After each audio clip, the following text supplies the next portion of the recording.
Hello, welcome back to my YouTube channel. അപ്പോൾ ഇന്ന് December 1 എൻ്റെ ബർത്ത്ഡേ ആണ്. ഇന്ന് നോമ്പ് പിടിക്കുന്നതുകൊണ്ട് തന്നെ തലേദിവസമാണ് സെലിബ്രേഷൻ മുഴുവൻ കേട്ടോ. അപ്പോൾ രാത്രിയിൽ ചേട്ടായി ഡ്യൂട്ടി കഴിഞ്ഞതിന് ശേഷം നമ്മൾ വീഡിയോ കോൾ ചെയ്താണ് കേക്ക് കട്ട് ചെയ്യുന്നത്. അപ്പം ഞാനും മക്കളും കൂടെ കൂടിയിട്ട് കേക്ക് കട്ട് ചെയ്യാൻ വേണ്ടി തുടങ്ങുകയാണ്. ചേട്ടായി ഓരോരോ തമാശകൾ പറയുമ്പോൾ ചിരിക്കുന്നതാണ് കേട്ടോ.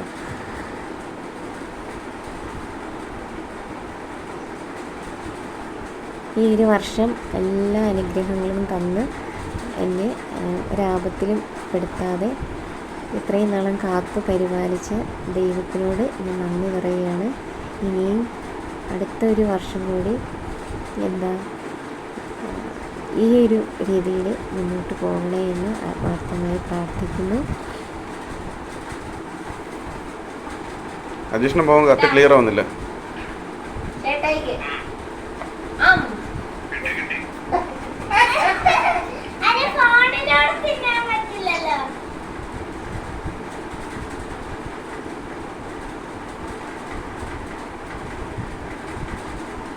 സത്യം പറഞ്ഞാൽ കേക്ക് കട്ട് ചെയ്തപ്പോൾ ഞാൻ ചേട്ടായിക്കാണ് കേട്ടോ ആദ്യം കൊടുത്തത്.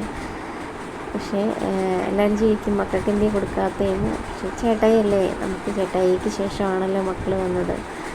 അപ്പോൾ ഓട്ടോമാറ്റിക്കലി അങ്ങനെയും കൊടുത്തതാണ്.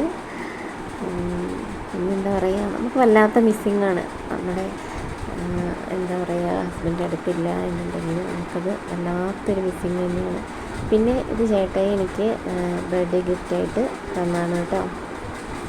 അനിയന് കേക്കൊക്കെ മേടിച്ച് അനിയനും ചേട്ടായും കൂടെ കൂടി പ്ലാൻ ചെയ്താണ് ഇതെല്ലാം ചെയ്തത്. മമ്മി എനിക്ക് പൈസയാണ് തന്നത്. അത് വീഡിയോ എടുക്കാൻ പറ്റിയില്ല. ക്ഷേത്രത്തെയും ബർത്ത്ഡേ സെലിബ്രേഷനും കൂടി ഒരുമിച്ചായതുകൊണ്ട് തന്നെ രാവിലെ തുടങ്ങിയിട്ട് നോൺ വെജ് ആയിരുന്നു കേട്ടോ. രാവിലെ കപ്പ ബിരിയാണിയാണ് ഉണ്ടാക്കുന്നത്. അപ്പം മുഴനെഞ്ച് കഴുകി വൃത്തിയാക്കി മസാലയൊക്കെ ആക്കിയിട്ടുണ്ട്. ഇനി ഇത് കുക്കറിലിട്ട് വേവിക്കണം. നമുക്ക് പ്രത്യേകിച്ച് കപ്പയിലും ഏഷ്യാഡ് എന്നൊക്കെ പലയിടത്തും പല രീതിയിലാണ് പറയുന്നത്. കപ്പ ബിരിയാണി, കപ്പ അതിൽ ഏഷ്യാഡ്. അപ്പം നിങ്ങൾക്ക് ഉണ്ടാക്കാൻ അറിയാവുന്നതാണല്ലോ, അതാണ് ഫുൾ റെസിപ്പി പറയാത്ത കേട്ടോ. ഉണക്കക്കപ്പയാണ് വേവിച്ചത് കേട്ടോ. ഉണക്കക്കപ്പയും കറി ആയപ്പം അതിലേക്ക് മിക്സ് ചെയ്തിട്ട് കുറച്ച് സമയം ചെറുതേലിട്ട് ദം ചെയ്തു. എന്നിട്ട് മിക്സ് ചെയ്യുകയാണ്. നമ്മുടെ കപ്പ ബിരിയാണി ഇവിടെ റെഡി ആയിട്ടുണ്ട്. നിങ്ങൾ രാവിലത്തെ ബ്രേക്ക്ഫാസ്റ്റ് കഴിക്കട്ടെ. കപ്പ ബിരിയാണിയുടെ കൂടെ സവാള ഇങ്ങനെ കൊത്തി എരിഞ്ഞിട്ട് ഇടുന്നത് നല്ല ടേസ്റ്റാണ് കേട്ടോ. പിന്നെ ഇത് ഉപ്പിലിട്ട മുളകാണ്. അതിൻ്റെ കൂടെ എല്ലുകറി ഉണ്ടാക്കിയ സമയത്ത് ഞാൻ കുറച്ചുകൂടി മാറ്റി വെച്ചായിരുന്നു, ആവശ്യമുണ്ടെങ്കിൽ എടുക്കാൻ വേണ്ടിയിട്ട്.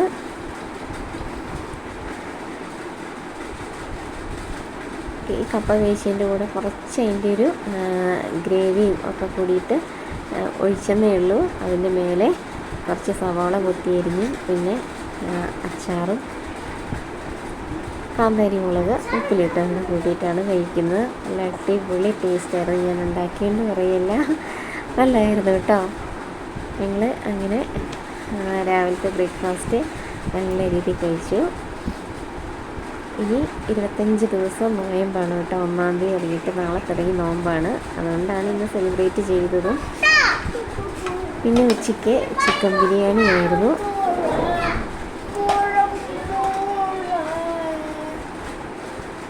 ചിക്കൻ ബിരിയാണി മിക്സ് ചെയ്തതിന് ശേഷം ദമ്മിട്ടായിരുന്നു ഉണ്ടാക്കിയത്. മിക്സിങ് ചെയ്തില്ലായിരുന്നു, മിക്സ് ചെയ്തു. പിന്നെ അങ്ങനെ ഞങ്ങൾ ബിരിയാണി കഴിക്കട്ടെ കേട്ടോ. പിള്ളേർ ഓൾറെഡി കഴിച്ചു തുടങ്ങി. നമ്മൾ ഇത് എല്ലാം എടുത്ത് പിറക്കി വരുമ്പോഴത്തേക്കും സമയം പോവും. എല്ലാവർക്കും എടുത്ത് കൊടുത്തതിന് ശേഷമാണല്ലോ ഇരിക്കുന്നത്. പിന്നെ ഇടയ്ക്ക് വീഡിയോ എടുക്കുന്നതുകൊണ്ട് തന്നെ ഇരിക്കാൻ സമയം പോവുമേ. അങ്ങനെ ബിരിയാണിയുടെ കൂടെ അച്ചാറും സല്ലാസും മുട്ടയും എല്ലാം ഉണ്ടായിരുന്നു. അങ്ങനെ അതെല്ലാം കൂടെ കൂട്ടി ഞങ്ങൾ അടിച്ച് പൊളിച്ച് അങ്ങനെ ഉച്ചയ്ക്കത്തെ ഭക്ഷണവും അടിപൊളിയായിട്ട് കഴിഞ്ഞു. പിന്നെ വൈകുന്നേരം നമ്മൾ ആദ്യം കാണിച്ചത് കേക്ക് കട്ടിങ് ആയിരുന്നു. കേക്ക് കട്ട് ചെയ്തു. അത് ഇതിന് ശേഷമാണ് കേട്ടോ. രാവിലെയും ഉച്ചയ്ക്കും കഴിഞ്ഞതിന് ശേഷമാണ്. വൈകുന്നേരമാണ് ചേട്ടയുടെ ഡ്യൂട്ടി കഴിയുന്നത്. അപ്പോൾ ആ ഡ്യൂട്ടി കഴിയാൻ വേണ്ടി നോക്കിയിരുന്നാണ് കേക്ക് കട്ട് ചെയ്യാൻ വേണ്ടിയിട്ട്. അങ്ങനെ വൈകുന്നേരം കേക്ക് കട്ടിങ്ങും കാര്യങ്ങളും എല്ലാം കഴിഞ്ഞു. അപ്പോൾ എൻ്റെ ബർത്ത്ഡേ ഇത്ര അടിപൊളിയാക്കി തന്ന ചേട്ടായിയോടും അനിയനോടും മമ്മിയോടും മക്കളോടും ബിഗ് താങ്ക്സ്.